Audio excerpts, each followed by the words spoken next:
पाक बिघडला म्हणून लाडू घट्ट झाले किंवा पाक कच्चा राहिला म्हणून लाडू वडायला येत नाही, तर आता पाक बिघडण्याचं टेन्शन नाही, कारण या टिप्स वापरून तुम्ही पाकातले अगदी मऊसूद असे रवा लाडू बनवू शकता, जे थोड्या दिवसांनी जरी खाल्ले तरीसुद्धा मऊ राहतील. आज आपण बनवणार आहोत पारंपरिक पद्धतीने बनवलेले पाकातील रव्याचे लाडू. पाक अगदी परफेक्ट बनावा यासाठी इथे सांगितलेल्या टायमिंग आणि प्रमाण जर तुम्ही वापरला तर तुमचेही लाडू अतिशय खुसखुशीत आणि सुंदर होतील.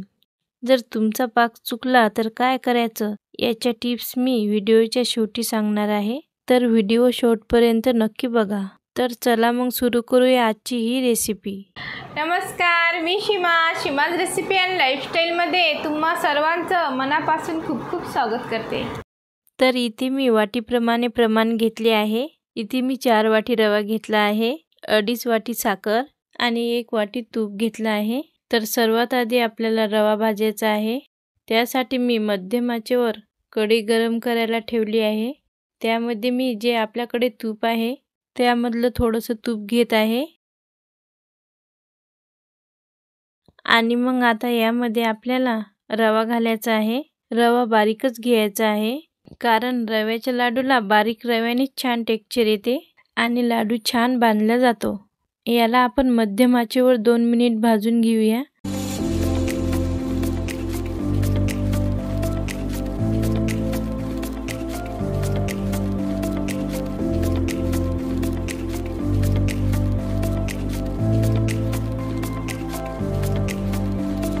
आणि परत 2 मिनिटांनी आपल्याला परत थोडंसं तूप ॲड करायचं आहे. तर अशा प्रकारे 2-2 मिनिटाच्या अंतरावर आपल्याला तूप घालत रवा भाजून घ्यायचा आहे. रवा भाजताना आपल्याला सर्व तूप वापरायचं आहे. लक्षात ठेवा, आपल्याला रवा मध्यम आचेवर भाजायचा आहे. त्याचा रंग बदलला नाही पाहिजे. अगदी बदामी रंगावर रवा भाजायचा. रवा खूप भाजला तर तो कडक होतो आणि मग पाक त्यामध्ये मुरणार नाही. परत 2 मिनिटांनी आपल्याला सर्व तूप घालायचं आहे. मी थोडंसं तूप ड्रायफ्रूट तळायला ठेवलं आहे. तर आता मी याला परत साधारण 15 ते 20 मिनिटे भाजून घेत आहे. 15-20 मिनिटांनी याचा छान सुगंध येऊ लागेल.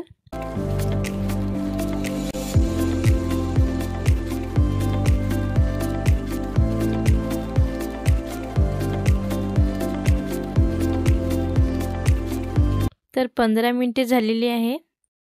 रव्याचा छान सुगंध येऊ लागला आहे. तर आता मी याला एका बाउलमध्ये काढून घेत आहे.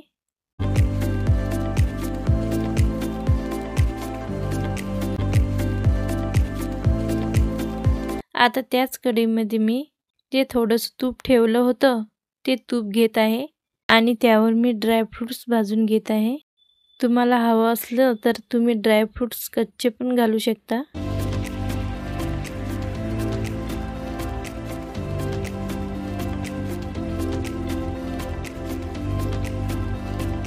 तुपामध्ये ड्रायफ्रूट भाजून झालेत. याला आता मी भाजलेल्या रव्यामध्ये काढून घेत आहे. आता आहे सर्वात महत्त्वाची स्टेप, ती म्हणजे एकतारी पाक तयार करणे. त्यासाठी मी एक कढई मध्यम आचेवर गरम करायला ठेवली आहे. त्यामध्ये आपण साखर घालूया. साखर तुम्ही तुमच्या गोडीप्रमाणे कमी जास्त करू शकता आणि यामध्ये आपल्याला साखर बुडेल इतकंच पाणी घालायचं आहे. जास्त पाणी नाही घालायचं. याला आपल्याला मंद आचेवर साखर वितळेपर्यंत कंटिन्यू हलवत राहायचं आहे आणि साखर वितळून घ्यायची आहे.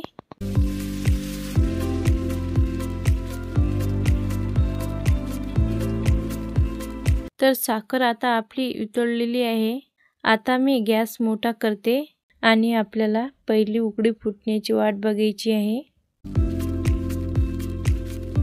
तर याला आता एक उकळी फुटलेली आहे. आता मी गॅस कमी केलाय आणि आता मी एक तारी पाक बनवून घेणार आहे. तर इथून पुढे याला साधारण 7 ते 8 मिनिटे लागतात. तर याला 7 ते 8 मिनिट उकळत ठेवायचं आहे. पण आपल्याला 2-2 मिनिटाच्या अंतरावर याला अधूनमधून हलवत राहायचं आहे.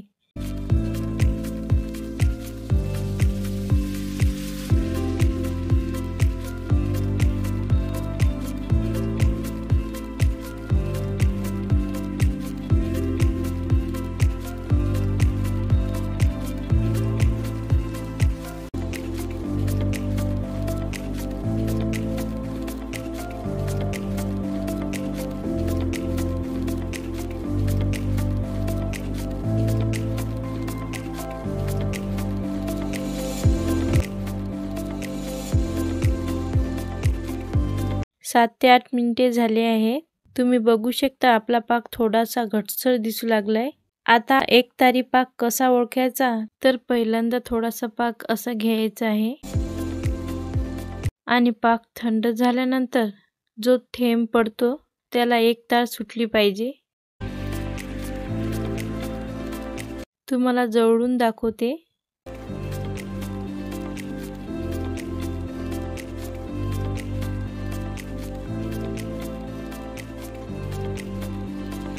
अशा प्रकारे तार खेचली गेली पाहिजे.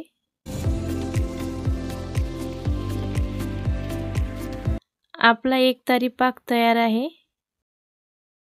मी आता गॅस बंद करत आहे.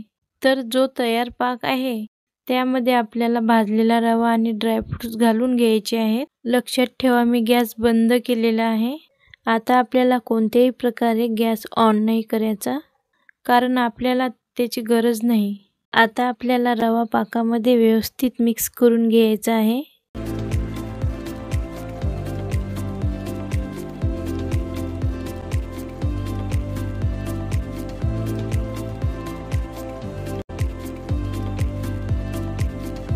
तुम्हाला वाटेल हे फार पातळ झालंय, पण थंड झाल्यावर ते छान जमून येतं.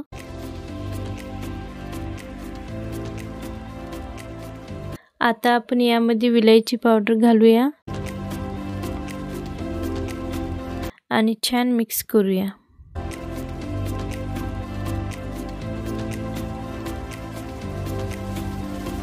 आता आपल्याला याला साधारण 1 ते 1.5 तास झाकून ठेवायचं आहे. 1 तासाने मी याला उघडून बघते.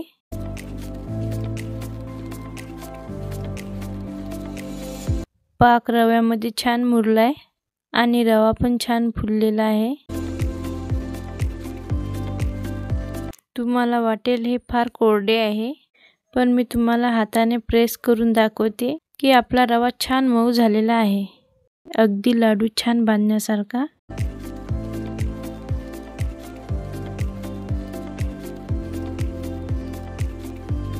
तर बघा आपलं हे मिक्सचर अगदी खव्यासारखं मऊ झालेलं आहे. आता याच्या सगळ्या गाठी व्यवस्थित फोडून घेऊया, म्हणजे मग आपल्याला छान व्यवस्थित लाडू वळता येतील.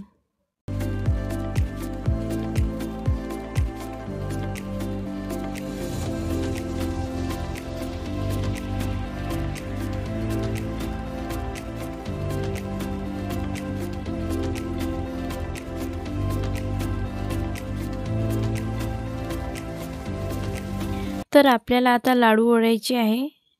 तर मी गार्निशिंगचं सामान तयार ठेवलं आहे. त्यासाठी मी पिस्त्याचे काप आणि मनुके वापरणार आहे. तर तुम्ही हवा त्या साईजचा लाडू बनवू शकता.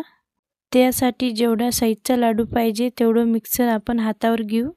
हाताने व्यवस्थित दाबून घ्यायचं आहे.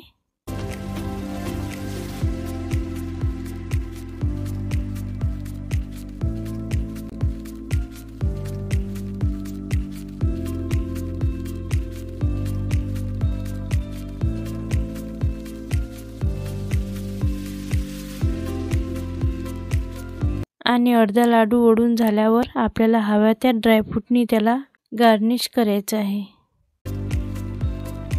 रव्याचे लाडू बांधताना मिश्रण हलकं गरम आहे तोवरच आपल्याला लाडू वळायला घ्यायचे आहेत, म्हणजे ते पटपट वळले जातात.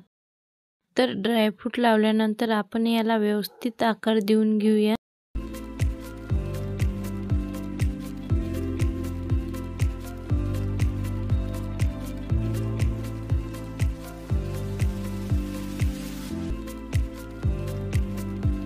लाडूला आकार दिल्यानंतर आपल्याला अगदी हलक्या हाताने त्याला गोल गोल फिरवायचं आहे, म्हणजे लाडूला शाईन छान येते आणि टेक्स्चरही छान दिसतं.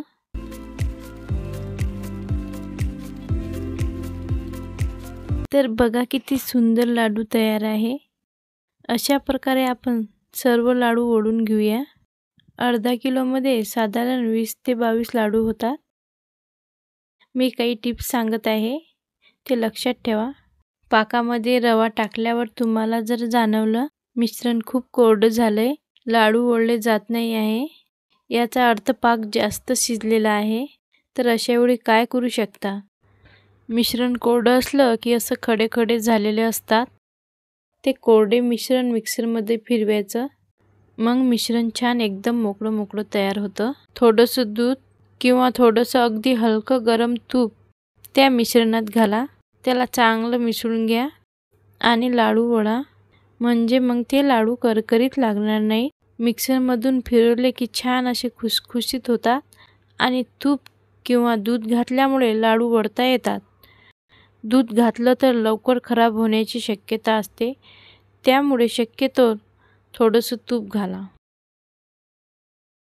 जे मिश्रण आहे ते कधीकधी पातळसुद्धा होऊ शकतं. अशा वेळी लाडू लवकर वळता येत नाही असं वाटलं तर याचा अर्थ पाक कच्चा राहिला आहे. अशा वेळी 1 मिनिटासाठी कढई गॅसवर ठेवायची. लो फ्लेमवर हे मिक्सर एकदा गरम करून घ्यायचं, म्हणजे मिश्रण लवकर घट्ट होतं आणि मग सहज लाडू वळले जातात. पण जर मिश्रण पातळ झालं असेल तरच हे करा आणि 2-3 तास वाट बघून मिश्रण पातळ झालं आहे का हे चेक करून तरच हे करा. लगेच गरम करायची घाई करू नका. तर मी सगळे लाडू ओढून घेतले आहे. मी तुम्हाला लाडू तोडून दाखवते.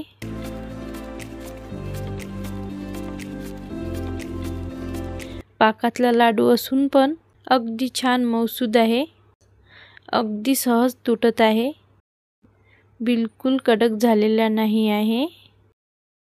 हे लाडू थोड्या वेळ असेच सेट होऊ द्या आणि मग एअरटाईट कंटेनरमध्ये स्टोअर करून ठेवून द्या.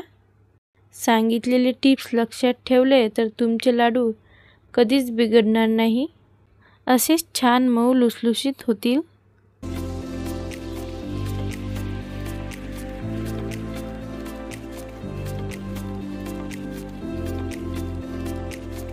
तर नक्की ट्राय करा. कशी झाली रेसिपी कमेंट बॉक्समध्ये नक्की कळवा. व्हिडिओ आवडला असेल तर व्हिडिओला लाईक करा. चॅनलवर नवीन असाल तर सबस्क्राईब करायला विसरू नका. लवकरच भेटूया नवीन व्हिडिओसोबत. तोपर्यंत मस्त खा, स्वस्त राहा.